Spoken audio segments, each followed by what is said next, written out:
Love those. It's a nursery rhyme. Been around for a couple hundred years. You've heard it. You know, I could start it, and I would imagine that probably 90% of you in the room could finish it. You know how it goes. Humpty Dumpty sat on a wall. Humpty Dumpty had a great fall. All the king's horses, all the king's men couldn't put him back together again. How many of you have never heard that before in your life? Anybody's never heard that? Okay. And I don't know the origins of it. I don't know, there's mixed stories about where it comes from, whether it's about King Richard or it's about some, English town and their cannon fell all off the wall and it was called Humpty Dumpty. We don't know. We just know something's broken and it's incredibly difficult to put it back together again. I don't know if you've ever found a place in your life where you've broke something. We've got this thing in our house, and it means, I don't want to say it means the world. We'll just say it's important. That's an exaggeration. But it means a lot to my wife and I, and it's this small little plane that my son made. And it's hard to explain what it looks like. It's out of ceramic. He made it in some class he had in high school. It was one of those blow-off classes that he had as a senior, just try to, get some hours. But he made this thing, and he brought it home, and literally he was like, oh, it's not that big of a deal. And Janice and I just broke down crying because it tells a story that's unique to our family. I remember one day, about 3 months ago, I'm in the house working on something. I'm trying to pull something off the wall, move things around in the kitchen, and boom, I drop it. Just breaks right there. You ever broke something, something that's important to you? You ever broke something where you're not even sure that you even can put this thing back together again? I don't know if you've ever found your place at a point of breaking something that was meaningful. Breaking something that would either put you in a place of danger, put you in a place of chaos, put you in a place of fear. I can tell you, some of you guys know my story. If you were to dial in real close, which we don't need to with the camera, you'll see this line right across my neck. And I'm laying flat on my back on September 28th with 2 broke vertebrae in my neck. Mountain biking in Arkansas, wiped out, boom, hit the ground, they shatter. My legs and arms are tingling, and I feel like I'm getting ready to go paralyzed in that moment. And I feel like the little Humpty Dumpty, man. I don't know if all the king's horses and all the king's men could ever put me back together again. At that moment, I feel like, man, I've broken something that I don't truly even know how to put back together. Some of you guys have lived through that in your own families. You've watched marriages reach the point of being broken to where you don't know that any counseling, you don't know that anything could ever put this family back together again. Some of you, you've watched that play out in relationships. I would imagine for some of you, there are certain people that when they show up in your life, that you get this bittersweet feeling. One, you can't stand to look at them, and the other one, you miss what it used to be. You ever broken something? You ever had something so shattered that you're not even sure you can put it back together again? As we live in the life of Peter, we pick up at a point where he has been broken. He's been shattered. We've been following this guy, and we understand who he is. One thing we know about Peter, if we were to go back and review his life, we know full on that he's dedicated. You can find out in Mark 14:27. We talked about this. Michael alluded to it, I think it was this morning or yesterday morning. He talks about, man, you're all going to fall away. Jesus told them, for it's written, I'll strike the shepherd, the sheep will be scattered. He says, but after I've risen, he goes through all this stuff, and Peter declares, he says, even if all fall away, I will not. Peter's dedicated. He says, man, if everybody else abandons you, Jesus, I won't.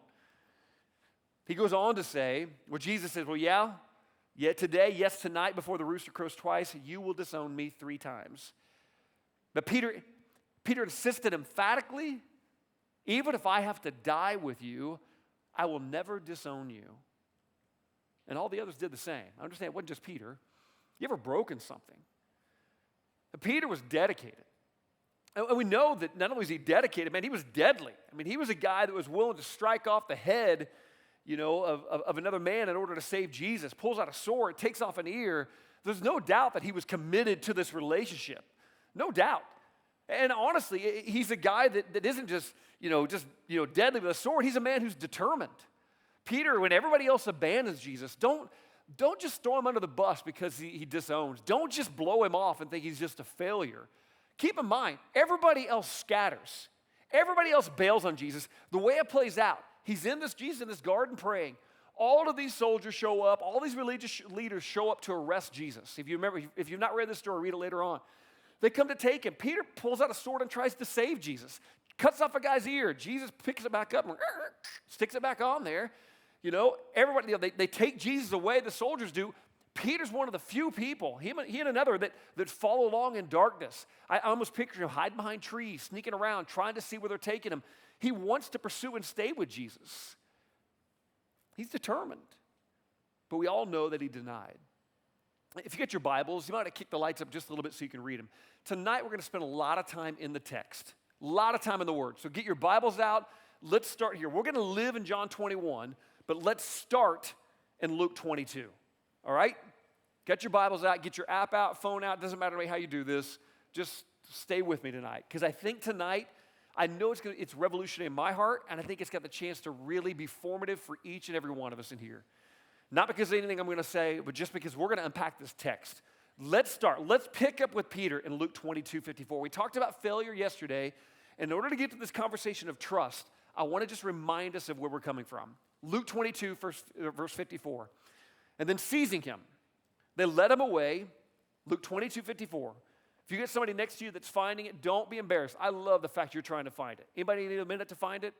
I'm in no hurry. You need a second? Help a brother out. Somebody sitting next to you trying to find Luke 22. Help them out. It's okay. Don't be embarrassed. You may not know where it is. Let's just take time to find it. We good?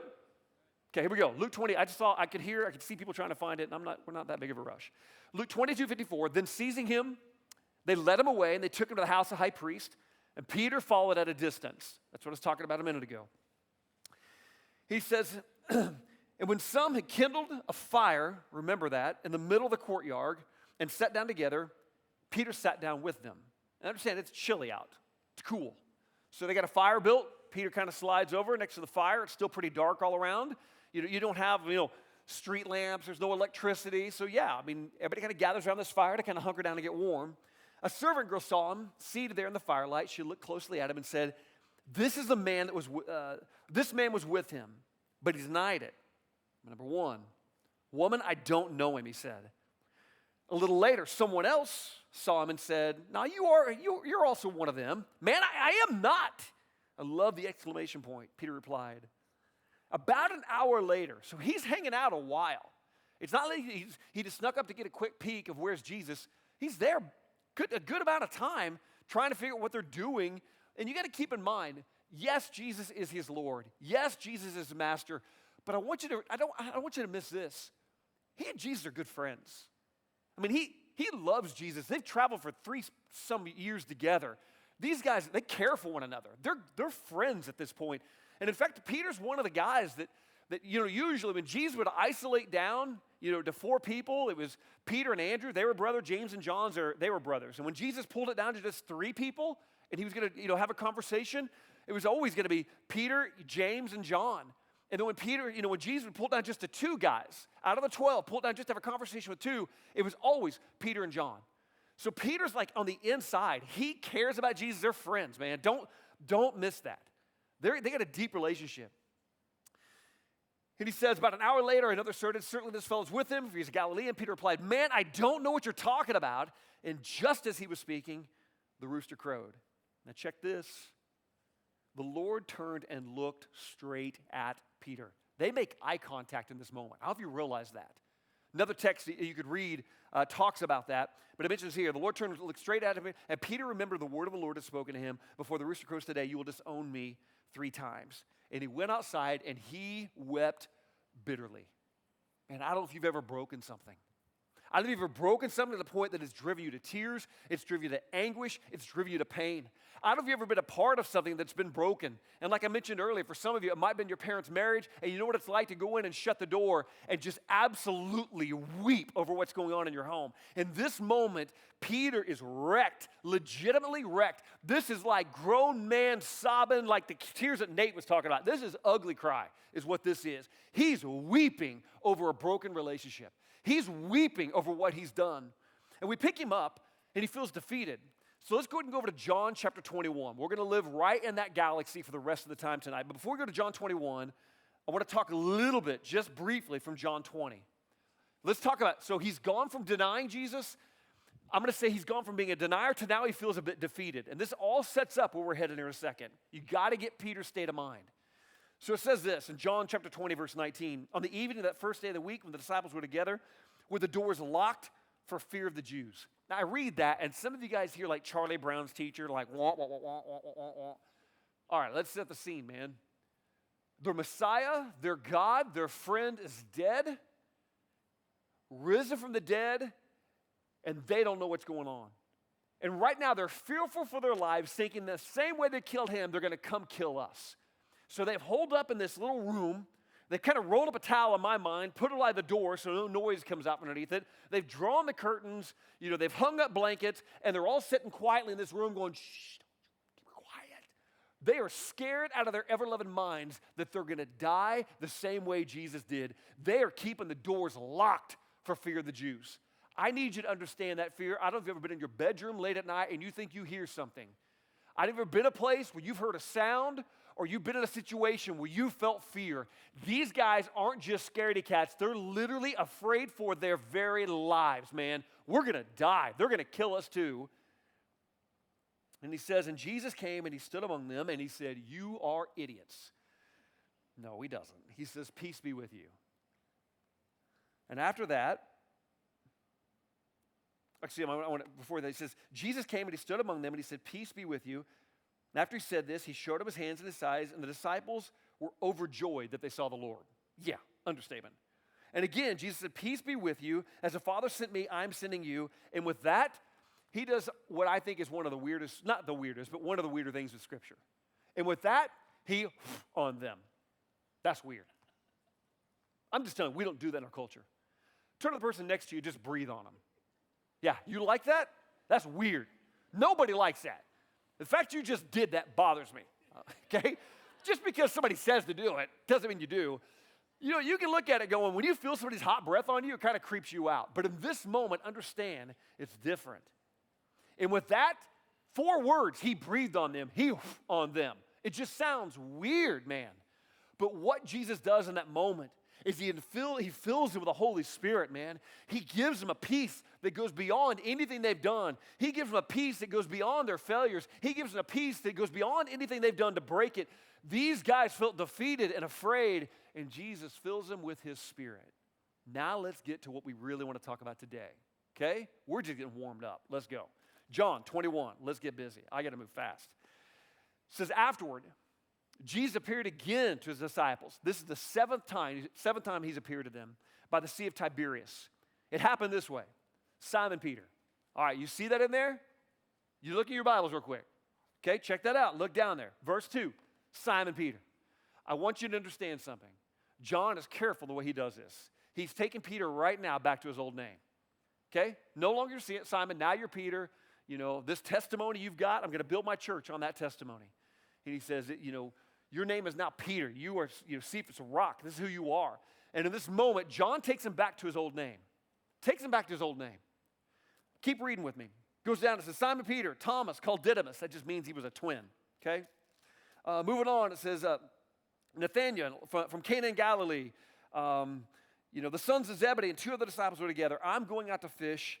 Simon Peter told them. Now, I want you to understand, when Peter says he's going out to fish, I live on the river at my house. And if I say I'm going out to fish, I literally walk down to the basement, I'll grab a rod, grab a tackle box, I walk down to the river, I start casting. Or I go to one of the ponds, or I can grab my boat, go upstream, float back down to my house. That's just the way it is. This is not that kind of fishing. This is not recreational fishing. Grab your Zebco 33 or whatever it is you use, grab your bait caster, grab your open face, I don't know. It's not that kind of fishing. This is commercial type fishing. When Peter says, I'm going out to fish, it doesn't mean he's just like, hey, let's just blow up some steam. Let's go catch some catfish. No. That's not what this is like. Peter's going back to commercial fishing. So I want you to understand, when Peter finds himself in a place of being broken, he's back to his old name and he's back to his old game.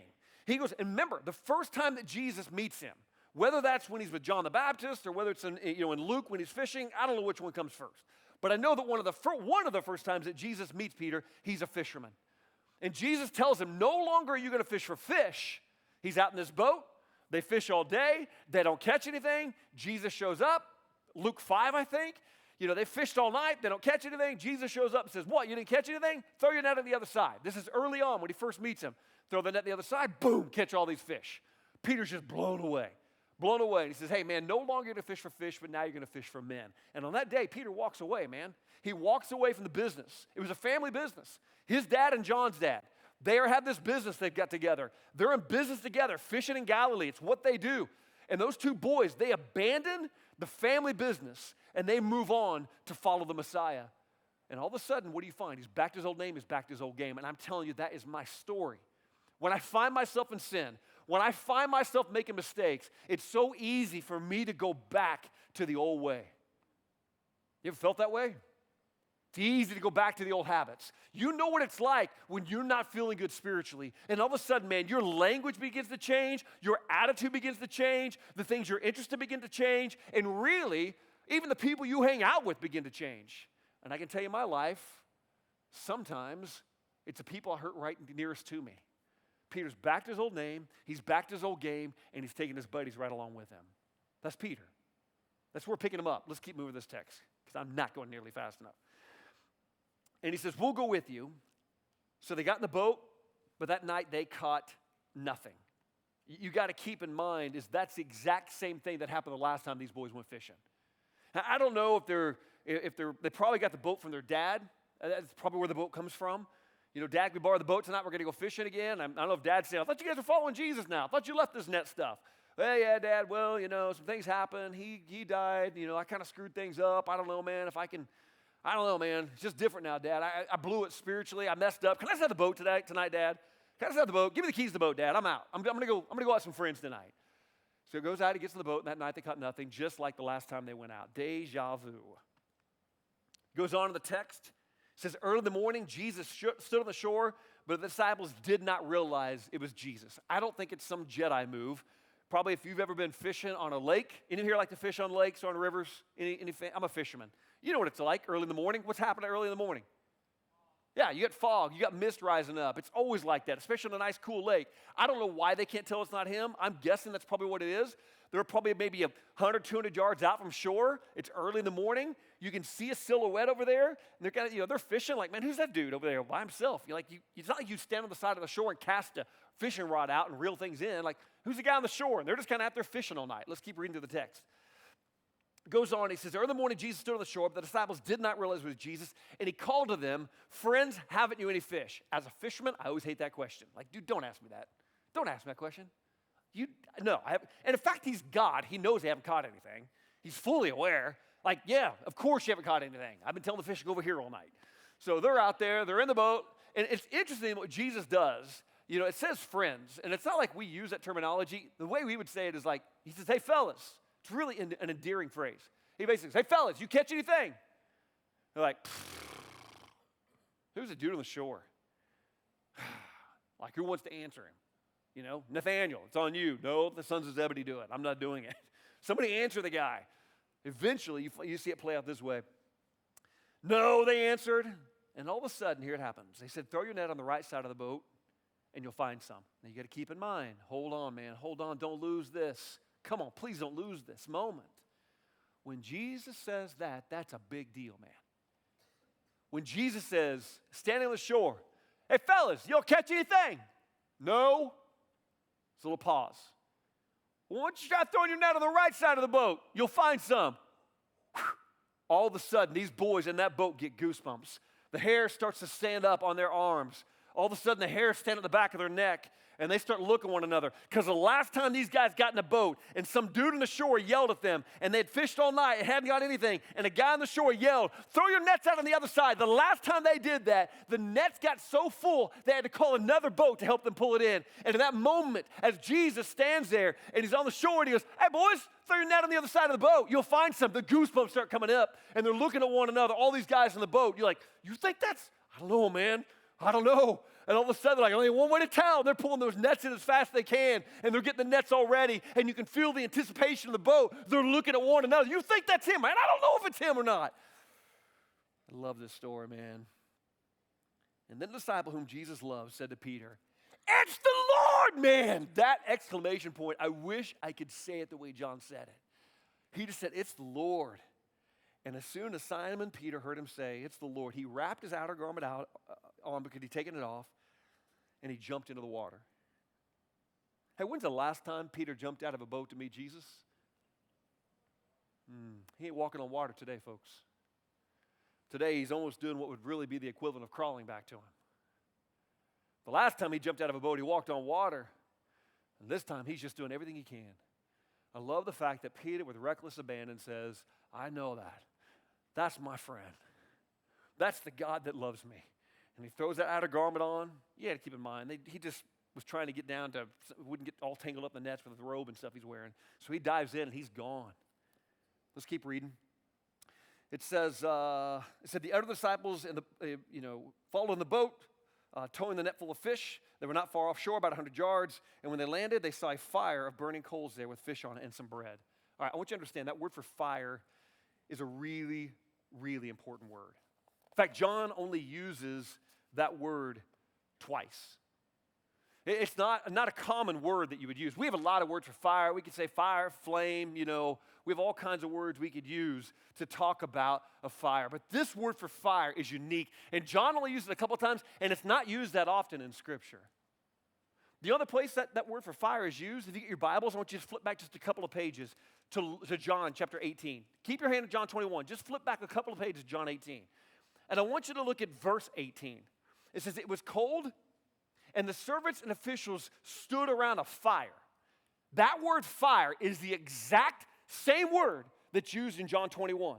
The exact same word, and it's a unique word. It's a kind of a special word. He says, they stood around a fire they had made to keep warm. Peter was also standing with them, warming himself. So the last time that Jesus and Peter met eyeball to eyeball across the fire was when Peter denied.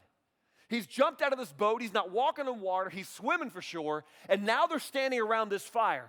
And in fact, it says it's a charcoal fire. And how Jesus, I don't understand how he shows up with charcoal in the middle of nowhere.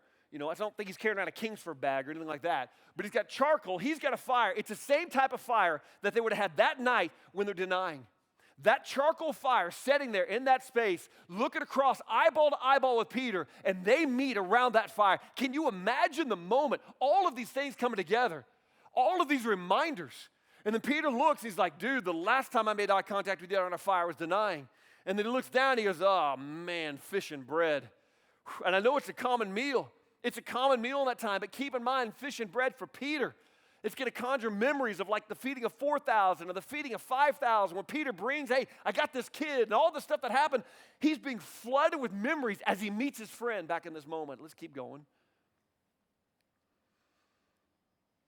He says, when they landed, they saw fire burning coals there with some fish on it and some bread. And Jesus said to them, bring some of the fish you just caught. I don't know, maybe he had just planned on making breakfast for him and Peter. Going to need a few more. Simon Peter climbed aboard, dragged the net ashore.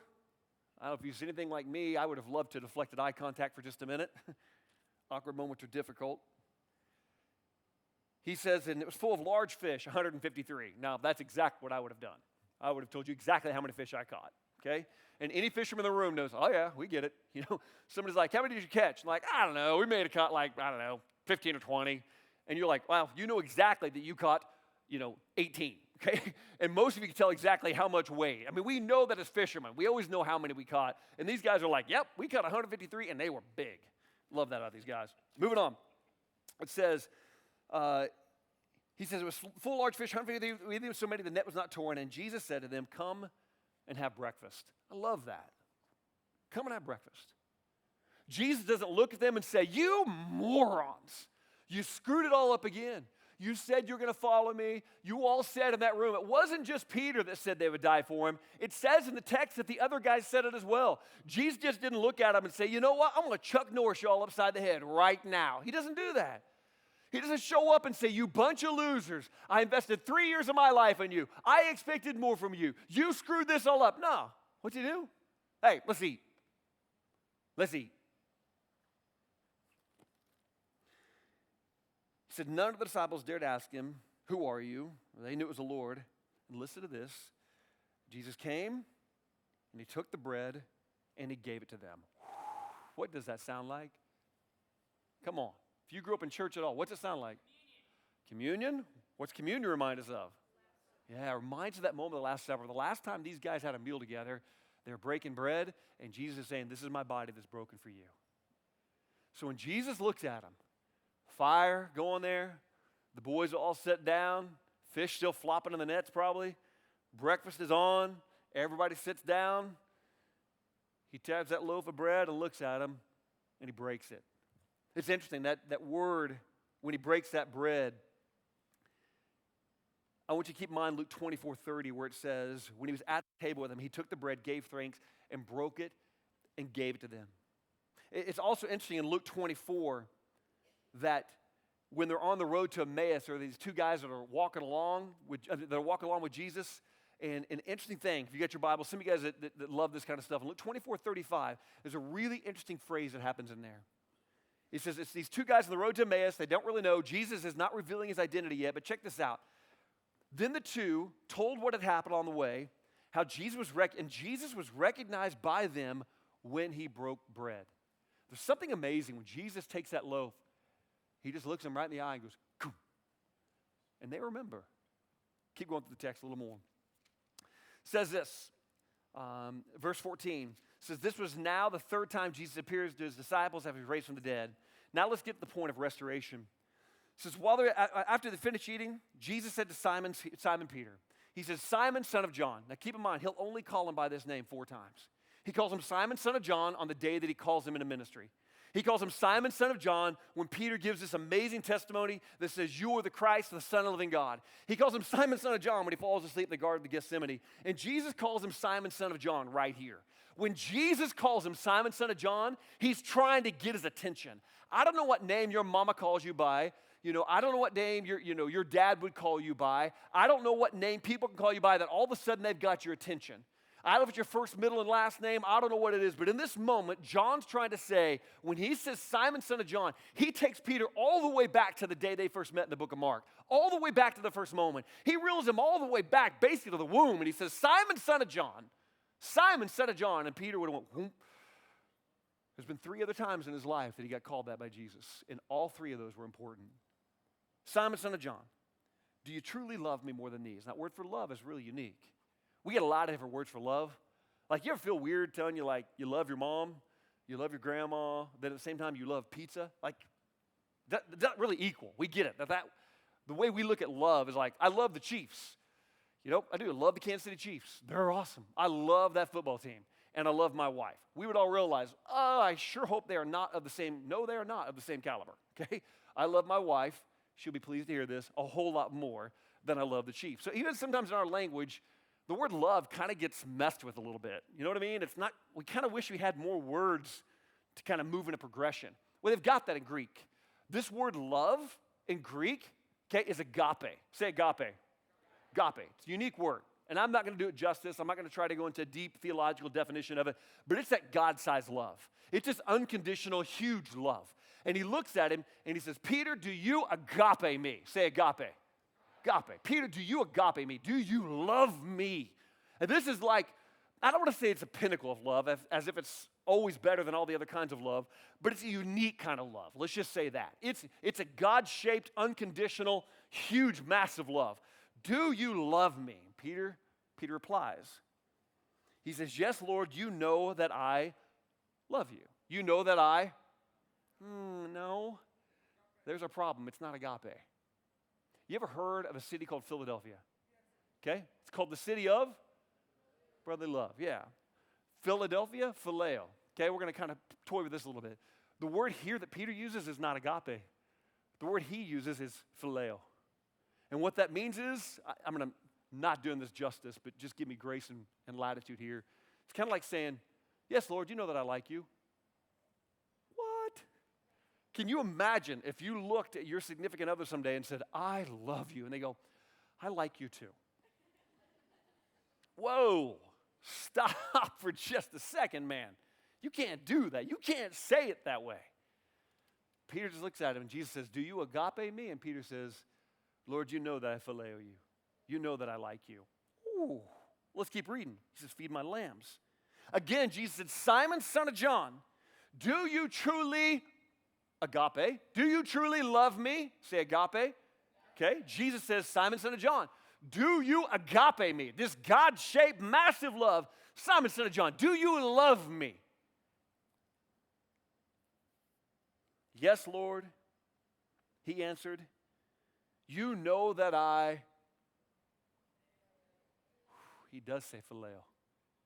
Yes, Lord, you know that I like you. Oh, I want you just, honestly, for just a second, put yourself in the movie. You write the script. You put the actors in. Sit in the theater right now. Grab your popcorn and watch this play out. These two guys that are deep friends and God of the universe and follower says he'd lay down his life. They meet back to back, not back to back, face to face after failure. God looks at him and says, do you agape me? And Peter goes, Lord, you know that I like you. Jesus is like, check, let's do this again. Rewind. Hey, Peter, do you agape me? Yes, Lord, you know that I phileo you. You see the movie playing out. Can you feel the tension in that moment? Can you sense the awkwardness that's playing out right now for Peter and Jesus? Let's keep reading. He says, take care of my sheep. First time he says, feed my lambs. He says, take care of my sheep. Then the third time he said to them, Simon, son of John, do you? He doesn't do that. Jesus doesn't do that. The three types of love that Jesus uses, well, we're not going to get a third time. There's not time for all that. There's three types. We're going to deal with two. Agape, the God-shaped huge love. Phileo, which is more that brotherly love. Like I'm using the word like. Not completely doing it justice, I'll admit, but it's as close as I can get for this room. I like you. We know the first time Jesus says agape, Peter says phileo. The second time Jesus says agape, Peter says phileo. And then the last time Jesus says, Simon, son of John. The last time he says, Simon, son of John, do you truly? And Jesus says, phileo. Why would he do that? Why would Jesus do that? Here's what I picture, if you give me a little latitude. I picture in that moment, Jesus just making this long eye contact with Peter. And I picture in that moment, I picture this in my mind, a little smile starting to come on Jesus' face. Peter knows how many times he's put his foot in his mouth. Peter knows how many times he's overstated his intentions, how many times he's overstated things, said things he never should have said, how many times his mouth has blown it. And in this moment, I think Jesus looks at him and he just smiles. I think Jesus looks at him with a little bit of a twinkle in his eye, and in that moment, there's a spark in Jesus' eye, and he says, all right, hey, Peter, hey, Simon, son of John, just like friends would do in this moment. He's God of the universe, but he loves Peter, and he says, hey, Simon, son of John. Hey, Simon, son of John. In that moment, I think Peter looks up. He looks up because I think he's been looking at the ground. It's the way I picture it. He makes eye contact. He goes, hey, I'm talking to you, Simon, son of John. Hey, you phileo me. Whew. Jesus says, you like me? And in that moment, man, what Peter does, let's read this. Well, Peter was hurt because Jesus asked him the third time. Well, why is that? Because he denied him 3 times. Jesus has just asked him if he loved him the same amount of times that Peter denied. Same exact times. He says, Peter was hurt because he asked him the third time, do you love me? And he said, Lord, you know all things. And listen, we know how good movies end. We know how they end. He asked him the third time, he says, Lord, you know all things. You know that I, and Peter says, he doesn't say agape. I know. You want to look at it and go, wait a second. Rewind the movie. You ever watch the old movie Princess Bride? When they keep like, no, it can't be that way. That's the way I feel in this text. I'm like, no. This is not the Disney way, okay? This is not how Pixar would do it. It's not how Hallmark would do it. Time out, rewind. This isn't right. Peter says agape. He gets it all right, and everyone's happy. But he doesn't do it, man. And I love the fact he doesn't do it.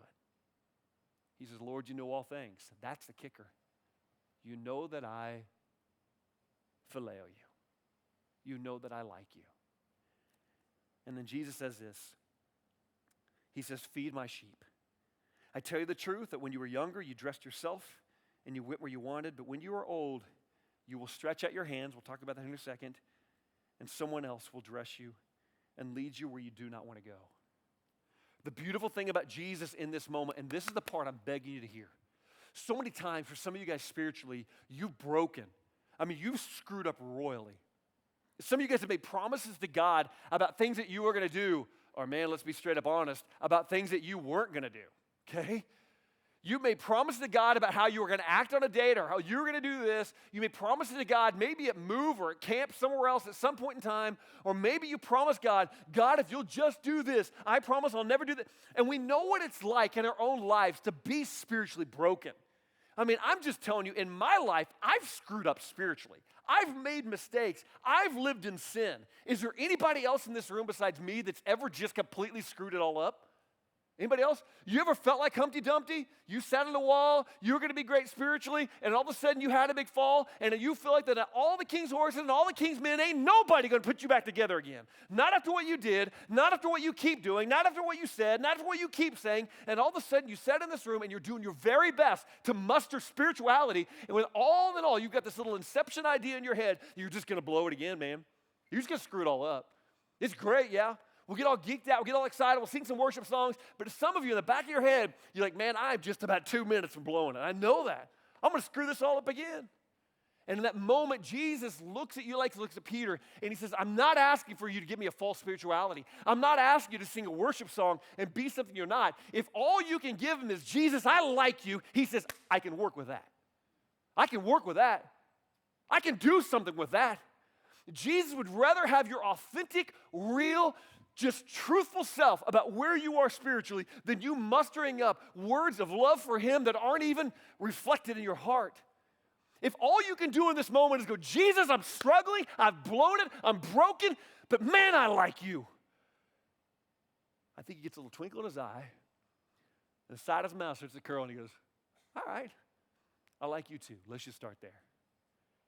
And the beautiful thing that Jesus does, I don't know about you, when I get busted, like I remember when I was a kid. We'll use my kids. When I bust my kids, I bust their chops over something.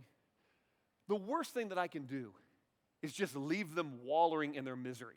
Your parents ever do that to you? Parents are so good at that. We're so good at kicking your rear and then leaving you hanging. Like, it's a gift. We don't tell you this. There's a training that we all receive called guilt trip. It's guilt trip training. You'll get it when you're older. We know how to manipulate and make our kids feel guilty. It's just a gift we have. We can give you a look, we can say something to you, and then you walk down to your room and you feel miserable, and you act like you don't care, but you know what it's like. Your heart is eaten up. It's really not true. We don't get guilt trip training. But you know what it's like. It's a miserable place to be left. Just be left in your brokenness. Yeah, so you screwed up. And your mom has yelled at you, or your dad has yelled at you, and you know what it's like for the next day, the next week, the next however long it is, until you feel like, man, I finally got their trust back. You feel like you're looking at it going, I didn't want to screw up. I didn't want to do the wrong thing. Yeah, I did the wrong thing. Or maybe for some of you guys that are athletes, this will apply.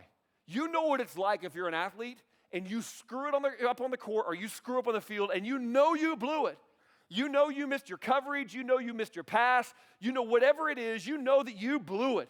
And the worst thing, you know that feeling when the coach pulls you out and he just, either he or she just rips you up? I mean, gets in your face and basically calls you all kinds of things, what you're thinking they're saying, but they make you feel like a complete idiot. Like you feel like, anybody ever had a coach just make you feel like you were the dumbest human being on the face of the planet? Yeah. Or maybe you watch a coach do that to your friends, and the worst thing they can ever do is say, and get over there and sit on the bench.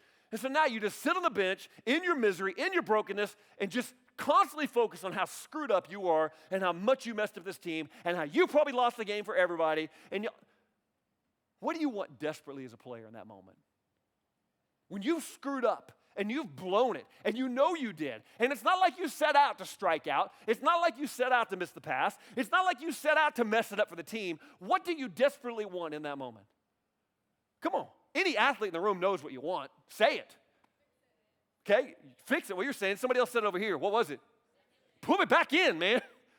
Put me back in. Don't leave me sitting on the bench. If you've ever been the person that's blown, especially, I'm thinking of, whether I want to pick your sport. I'm going to pick football because it's the easiest one. And you got a whole crowd of people watching you. Can you imagine Peter's buddies watching Jesus have this conversation? In my mind, I don't know that Jesus takes Peter off on some long private walk. I think they're still sitting around the fire having the conversation. I think they're still sitting there. Peter's embarrassed in front of his peers. If you've ever blown it and coach benches you and you got a crowd of people watching you, it's an embarrassing place to be, isn't it? And what you want more than anything else is, man, can you just put me back in? Just put me back in. Give me a chance. And what Jesus does in this moment that's so beautiful is he takes Peter and he says, Peter, I like you, Peter, you know that I love you. I told you a couple of times. You knew where my heart's at, Peter. I revealed my unconditional love for you. But if all you can give me is like, I'll take it. And then 3 different times he says, Peter, I'm going to put you back in. Peter, feed my sheep, feed my lambs. I love what Jesus does with him. He doesn't just leave him setting in misery. He says, Peter, let's get to work. Peter, let's get back on mission. Peter, let's get going again. You can't just sit around here. You're not going to stay in these boats. Peter, that's not who you are. Put the boat thing back behind you. You're not going back to that. You're not going back to your old name. You're not going back to your old game. I called you to fish for men, and that's what you're going to do. Let's go, boy. Pick it up. Let's go. I love you. I like you. We're going to be good. We're going to work this out. You can trust me because I love you, and I love that about Jesus. And I think what some of you need to do when you leave this space is stop just wallowing in your spiritual misery over all the times you've screwed up and say, hey, Jesus, put me back in. And he's like, all right, let's play. Let's go. Let's go. When I drive up I-44, there is this, when I head towards Springfield, Missouri. On the way, I don't know exactly where it is. I need to learn the mile marker. But I think it's the south side of the road. It is the south side of the road. I just don't know exactly how the road bends there. I'll just say it's on that side of the road. Because I don't know how the road is turning at that point. But in my mind, it's south side. There's this old fireplace that sits there. Just an old fireplace. Nothing. That's no house, just a fireplace. That's it. Fireplace sitting right along, like just off the road a little ways. There's a barbed wire fence and a fireplace. And I want so desperately, and I really do, I want to, sometime in my truck, my old pickup truck, I want to throw a rocking chair in the back of my truck. I want to drive up there on a nice, crisp fall day, right about dusk, and I want to set my rocking chair down. I want to take some wood. I want to throw it on the fireplace. I want to take a wreath. I want to hang it up, and I want to sit in that house, and I want to just imagine that I can hear the pitter-patter of feet and kids and people, and I want to just open my eyes, and in this crazy world that my imagination goes in, I want to see the house just develop all around me, and I want to wonder, what was it like to live here? I wonder what its purpose was. I don't know what caused it to be destroyed. I don't know what caused it to be broken. I don't know what caused it to be abandoned. But so much of me wants to I want to know what it was intended to be. I want to know what could it have been. I want to know, who built it? What did they build it for? Who were the family that lived here? Who took shelter in this space? Who found, safety in this area? I want to know. But I don't know. My house is totally different. My house I live in, totally different situation. I got a fireplace in my house. And I know the guy that designed it.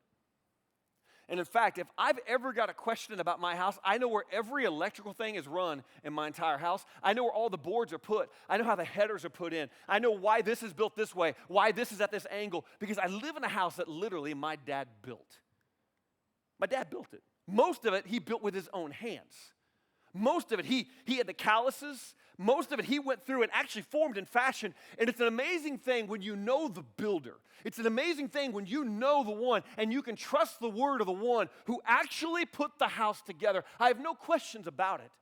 And I'm telling you, for some of you in this room right now, you may feel broken, you may feel wrecked, but I'm telling you, your builder and maker is God. He knows how you're wired. He knows how you're put together. And he's the God who can say, I'm the person who can fix anything. No matter how broken you were on that Friday night or on that day, no matter what you said, no matter how far you think you've drifted, I built the house, baby. I made you. I knit you together in your mama's womb. I know everything there is to know about you. I can make this right. I can make this better. Trust me, I'm the builder. Trust me.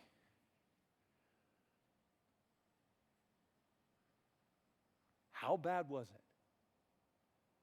I'm telling you, if he can put a demoniac back together and then giving purpose to lead an entire 10-city region to him, if he can take a woman who is absolutely wrecked in marriage after marriage and man after man, meet her at a well alone because she's so humiliated with her life, meet her in that moment and put her back together to the point she's telling her entire city about Jesus. If he could take a guy who literally made it his job to kill Christians, he killed Christians as a gig, man, and transform his life to become Saul, from Saul to Paul, and be one of those prolific writers and preachers in all the New Testament. I'm telling you, if he can do that with people like you, then why can't he, with people like them, then why can't he do it with you? Trust him, man. He's a builder. Trust him. He is not looking at you, waiting to kick your butt. He's looking at you saying, we can fix this. You have not gone too far. You have not drifted too far. We can fix this. I can fix this. I can put this back together again. Humpty Dumpty sat on the wall. Humpty Dumpty had a great fall. All the king's horses and all the king's men couldn't put Humpty together again. Dang right. But Jesus could have. Trust him. So here's what we're going to do right now. One of my best friends, Nate Carnes, is going to walk out here in a second. Or now. And I don't want you living in this place of ongoing misery. Because some of you are living here with fear. Like, man, I screwed up in the past. Yes, so did Peter. Denied him 3 times. Denied him 3 times. And I'm thinking that by Jesus' standards, that's pretty offensive. Pretty offensive. He not only restores him, which he can do for you this week, but he commissions him. And I think that's part of the tension I want you to find in this space. Let's move from guilt to purpose. Let's don't become like this old abandoned fireplace sitting alongside the road that people wonder what it could have been. Let's let Jesus refashion, reform you for purpose. And if all you can give him is I like you, he'll take that and he can work with that. Trust the builder. Nate, can you help him process?